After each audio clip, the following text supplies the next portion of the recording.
కుర్రాడు మళ్ళీ వచ్చేసాడండి.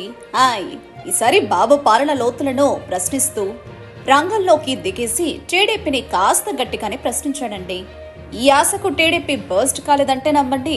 అవునండి, బాబు గారు ప్రతి మంగళవారం అప్పుల వారంగా మారుస్తూ అప్పులు తెచ్చుకుంటున్న తీరుపై కడిగి పారేశాడు. రారా చూసుకుందాం, టీవీ నుంచి రాజుల రిపోర్టర్ రామన చౌదరి అంటూ మొదలుపెట్టాడు.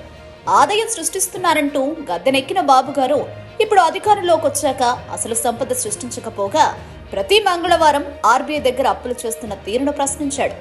అప్పులు తీసుకోవడానికి ఒక వారాన్ని పెట్టుకున్న విజనరీ లీడర్ అంటూ ఎద్దేవా చేశాడు. అధికారంలోకి వచ్చాక ధరలు పెంచేసి ప్రజలు నడ్డి విరుస్తున్న బాబుకు బుద్ధి చెప్పడానికి ప్రజలంతా రెడీ అయిపోయారని విరుచుకుపడ్డారు. ఏపీని అప్పుల పాలు చేసి తాను మాత్రం దేశంలోనే రిచెస్ట్ సీఎంగా ఎదిగాడు మన చంద్రబాబు గారిని మండిపడ్డాడు. తెస్తా అన్న ఆదాయం దేవుడెరుగు.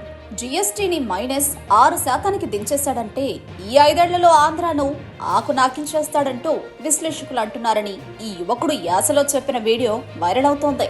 అందరూ నమస్కారం అండి. నేనండి రారా చూసుకుందాం టీవీ నుండి రాజోల్ రిపోర్టర్ రామన సోదరుని మాట్లాడుతున్నానండి. మరి మ్యాటర్ ఏంటంటే మన బాబు ఆదాయం తెస్తా ఇచ్చిన హామీలను అమలు చేస్తా అని అట్టికాయ మాటలు చెప్పి అధికారంలోకి వచ్చి ప్రతి మంగళవారం అప్పుల వారంగా మార్చి అప్పులు తీసుకోవడానికి కూడా ఒక వారం ఉంటదని కనుగొని విజన్ ఉన్న విజనరీ లీడర్ అని నిరూపించుకున్నాడండి. మరి ఈయన అధికారంలోకి వచ్చాక పెరిగిన నిత్యావసర ధరలను అర్జెంట్ గా నియంత్రించకపోతే జనాలంతా కలిసి కూటమిని నియంత్రించేలా ఉన్నారని బయట టాకండి. గతంలో పూర్ టు రిచ్ అనే కాన్సెప్ట్ అమలు చేస్తా అని ప్రజల చెవులో పువ్వులెట్టి ప్రస్తుతం రిచెస్ట్ సీఎం గా మీడియాకి ఎక్కిన ఘనత మన బాబోర్దేనండి. తెస్తాన్న ఆదాయం దేవుడెరుగు. అధికారంలోకి వచ్చిన 6 నెలలకే జీఎస్టీ రేటు -6% దించేశాడంటే ఈ 5 ఏళ్లలో ఆంధ్ర నాకు ఇచ్చేయడం గ్యారంటీ అనమాట. మరి అందలం ఎక్కి 6 నెలలు గడిచిపోయే, తల్లికి వందనం ఇయ్యకపోయే, స్త్రీలకు ఉచిత ప్రయాణం లేకపోయే, రైతన్నలకి ధరలు లేక కన్నీరు మిగిలిపోయే, మరి 60 ఏళ్ల భవిష్యత్తుని ఇప్పుడే ప్లాన్ చేయగలిగే విజన్ ఉన్న విజనరీ ఇస్తానన్న 6 పథకాలను 6 నెలలు అమలు చేయలేడా అని పలువురు విశ్లేషకులు గుసగుసలాడుతున్నారని సమాచారం అండి. ఉంటాండి మరి.